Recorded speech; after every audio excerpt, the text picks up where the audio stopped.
गांव खाली हो गए थे और कैसे बंदूकों से भून रहे थे हिंदुओं को। सपा की यही पहचान है। यहां पर कभी मुजफ्फरनगर के किसानों पर, मुजफ्फरनगर के निर्दोष नौजवानों पर कभी गोली चला करके, और कभी अयोध्या में राम भक्तों पर गोली चलाने का पाप भी और उसका दाग भी इनकी टोपी पर लगा हुआ है।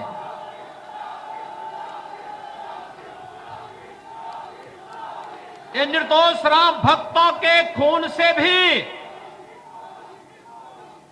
इनकी टोपी रंगी हुई है।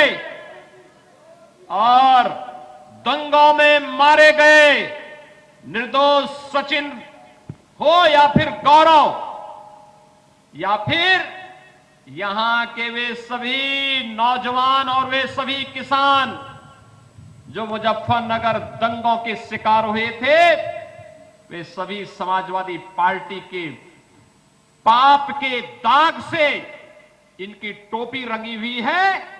भाइयों बहनों, दुनिया के अंदर कोई और समाज होता तो समाजवादी पार्टी इस बेशर्मी के साथ वोट मांगने के लिए नहीं आती जिस रूप में आज वो आती है।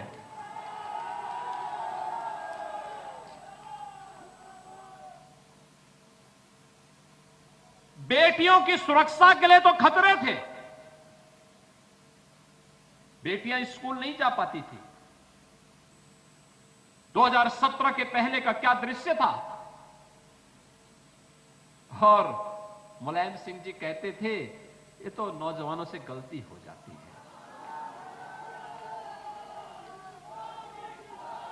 बेटी की सुरक्षा खतरे में है।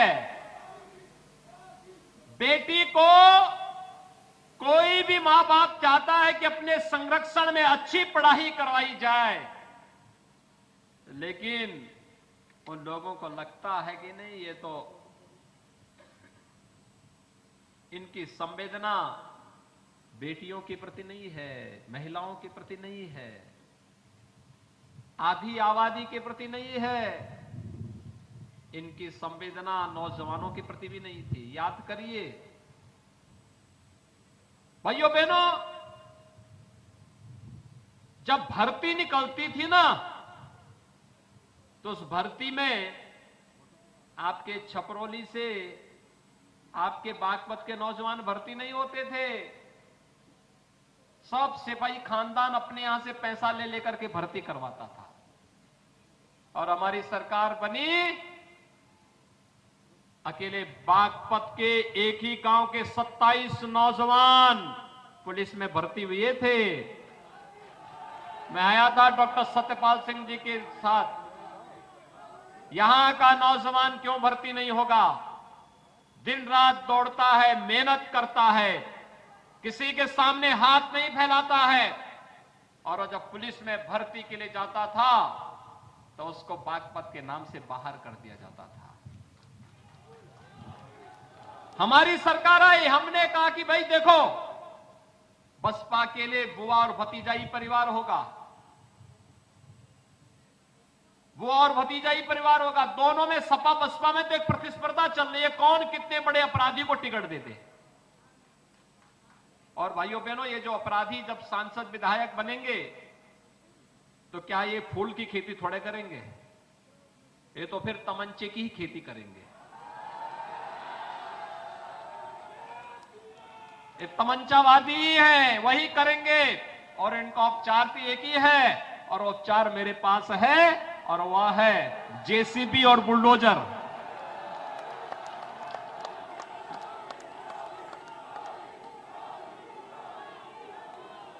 इनका उपचार तो एक ही है कि कानून का राज, और थोड़ी भी किसी संभ्रांत व्यक्ति, सम्मानित व्यक्ति और किसी नौजवान के साथ, उसके जीवन के साथ खिलवाड़ किया, किसी बेटी की सुरक्षा के साथ खिलवाड़ किया, किसी व्यापारी का अपहरण किया, तो फिर इस स्थिति में पहुंचा दो कि वह गले में तख्ती लटका करके फिरता रहे कि साहब बकस दो, अब सब्जी बेच करके ही खानदान की परवरिश करूंगा। क्या यह हिम्मत है समाजवादी पार्टी या बहुजन समाजवादी पार्टी या कांग्रेस में कि इन गुंडों से इस प्रकार की भीख मंगवा सके? नहीं है, नहीं कर सकते। ये दल तो इन माफिया और अपराधियों के सामने नाक रगड़ते हैं और इसीलिए माफिया और अपराधी सिर चढ़ करके प्रदेश की जनता का जीना हराम कर दिए थे। ये भारतीय जनता पार्टी की सरकार थी। इन अपराधियों को उनकी जगह पहुंचाने का काम कर दिया। पहले कावड़ यात्रा निकलती थी, ये हमला करते थे। अब तो कावड़ यात्रा निकलती है और ऊपर से हेलीकॉप्टर से मैं साथ साथ भेजता हूं, हेलीकॉप्टर को भी देखते रहो। कावड़ यात्राओं पे पुष्प वर्षा करना, लेकिन अगर किसी ने किसी कावड़ यात्रा को निर्दोष व्यक्ति को छेड़ना तो ऊपर से उसका काम तमाम कर देना। भाइयों बहनों, पिछली सरकार सुरक्षा के साथ खिलवाड़ करती थी और मैं इसीलिए आपसे कहने के लिए आया हूं। आपने देखा होगा हर तीसरे दिन एक दंगा होता था, हर तीसरे दिन एक दंगा। क्या पिछले 5 साल में कोई दंगा हुआ? नहीं। दिल्ली में जब दंगा हो गया तब भी यहां दंगा करने की हिम्मत नहीं कर पाए, क्योंकि मालूम था यहां दंगा करेंगे तो पूरा सब कुछ बिक जाएगा, बोरिया बिस्तर बांध करके जाना पड़ेगा।